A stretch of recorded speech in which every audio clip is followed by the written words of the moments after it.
Antes, muy buenos días para todos. En verdad, pues un gusto estar una vez más en esta biblioteca. Pensaba yo en el tema del paisaje, ¿no? Y cómo uno vuelve a estos lugares y vuelve como a momentos muy especiales de la vida. Antes de contestar la pregunta, que creo que está relacionada, yo sí quería hacer un ejercicio esto es una deuda que tengo yo hace muchos años y habíamos hablado varias veces de la posibilidad de venir y las cosas no se habían presentado por cuestiones ajenas a mi control. Yo recuerdo mucho mis últimos años de colegio, y de esos últimos años de colegio recuerdo mucho el trabajo del profesor Vicente, que está aquí enfrente. Y yo quiero hacerle un justo reconocimiento a algo que Vicente sembró en mí, que yo nunca le he podido agradecer, y es en gran medida también la razón por la que mantengo, digamos, como una relación de estar pendiente también con lo que ocurre aquí, así no venga tanto como me gustaría. Y recuerdo que en esos años de formación, Vicente un día nos puso un documental en clase. Creo que su curso de historia para muchos fue el comienzo de muchas cosas, porque hoy con la experiencia un poco que dan los años, a pesar de que me siento también muy joven, uno se da cuenta de la pésima enseñanza de historia que hay en este país en nivel de colegios, ¿no? Cómo se esconden ciertos episodios de nuestra historia reciente que son muy importantes, y siempre la cátedra de Vicente fue un espacio abierto al diálogo y a la profundidad, y es algo que le agradezco profundamente, porque mientras en cientos de lugares se invisibilizaba la violencia de la década de los 90, en nuestro curso de historia se profundizaba en esas causas de violencia que causaron tanto daño y dolor. Entonces, de entrada hay como sobre la mesa un agradecimiento muy grande, pero el cuento iba que en esa clase Vicente nos puso un documental que se llama La Batalla de Chile, de Patricio Guzmán, si no estoy mal. Y yo en ese entonces era un muchacho, todavía pues lo soy, digo, pero mucho más parecido a ustedes. Y ocurría en ese documental una cosa que a mí me cuestionó profundamente. Ustedes están decidiendo seguramente qué quieren hacer con su vida, y eso ya es un milagro. Que la pregunta sea qué quieren hacer y no qué les van a poner a hacer, eso ya marca una diferencia tremenda en lo que van a aportarle a este país. Y yo tengo la fortuna de decir que en este colegio tuve la oportunidad de decidir qué quería hacer, no lo que me dijeran que hiciera o lo que me dejaran hacer. Y bueno, yo comencé a ver ese documental con un profundo dolor, porque da cuenta de lo que fueron los días previos al golpe de Pinochet en Chile. Y hay una toma del documental que quedó ahí marcada en mi cabeza para siempre, Vicente. Y es una toma en la que un reportero gráfico está tomando, está grabando como los militares y la policía comienzan a disparar en contra de la población civil, y comienza a morir un sinnúmero de manifestantes ahí delante del ente de este reportero. Y de repente la cámara cae al piso, y ya.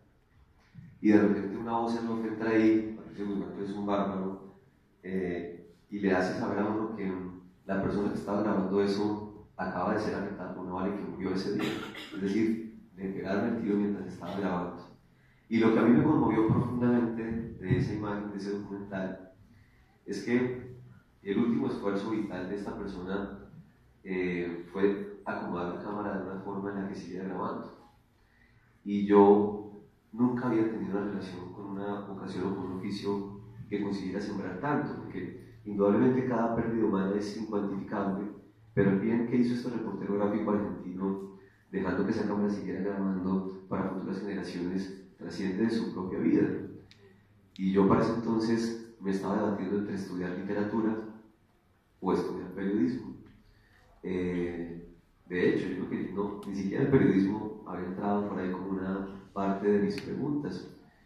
Y ver ese documental y ver a una persona capaz de sacrificar tanto por algo que yo no entendía, como que me dio una dirección, así como me la dieron sus clases, Vicente.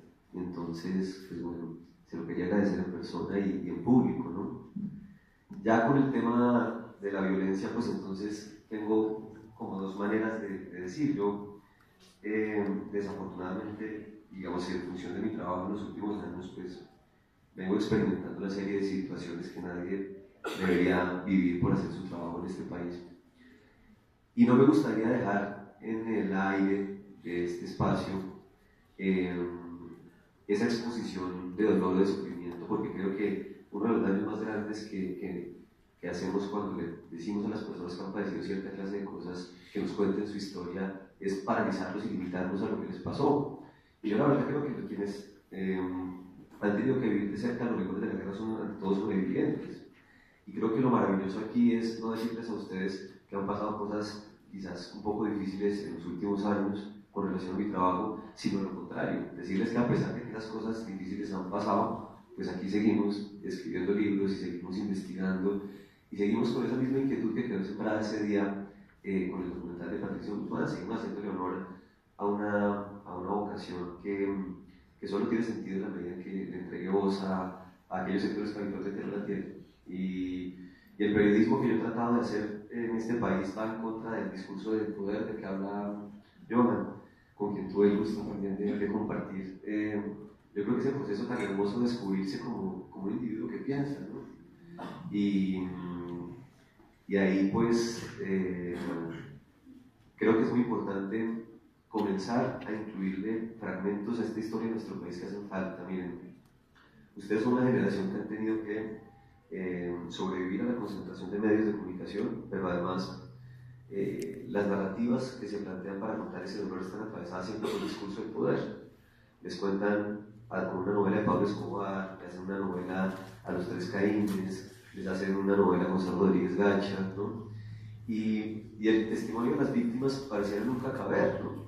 Pues claro que cabe, y ese es el trabajo que generaciones de futuros comunicadores y de futuros egresados de este colegio podrían asumir. ¿Cómo vamos a completar esa franja de testimonio de la que habitualmente no se mira? ¿Cómo vamos a construir la historia desde una posición mucho menos cómoda que la de ser serviles y amigos del poder?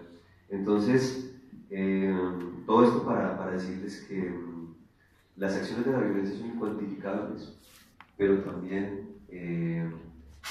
en la medida en que nosotros nos permitamos ponernos por encima de esas condiciones de violencia y no rehusemos al hacer. Yo tengo una frase ahí en la cabeza de Mandela con relación al miedo, y creo que lo importante con el miedo no es dejar de sentirlo, es una condición natural. Lo que hace verdaderamente valientes a los hombres es aprender a convivir con el miedo y no paralizarse. Y no se dejen engañar. Viven ustedes en un país eminentemente rural, con el orden público destrozado.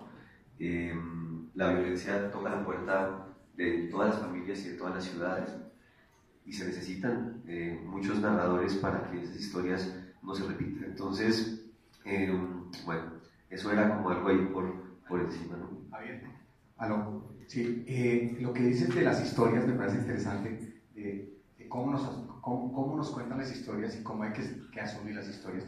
Y si el siglo pasado, el siglo XX, fue el de la redistribución de la riqueza, estamos en el siglo XXI, que es el de la redistribución del empleo. Y si algo se ha redistribuido son las maneras de contar los medios de comunicación con las redes sociales y la vida digital. Y me parece que hay una gran oportunidad para lo que estás diciendo, ¿no? Para no, es decir, ya el monopolio de las historias ya no es monopolio. Ya el que quiera contar las historias e investigarlas, bueno, está el riesgo de contarlas mal, ¿no? También, por la facilidad, pero está la oportunidad también de contarlas a profundidad desde cada uno de sus puntos, desde cada uno de sus cuentas y de sus redes sociales.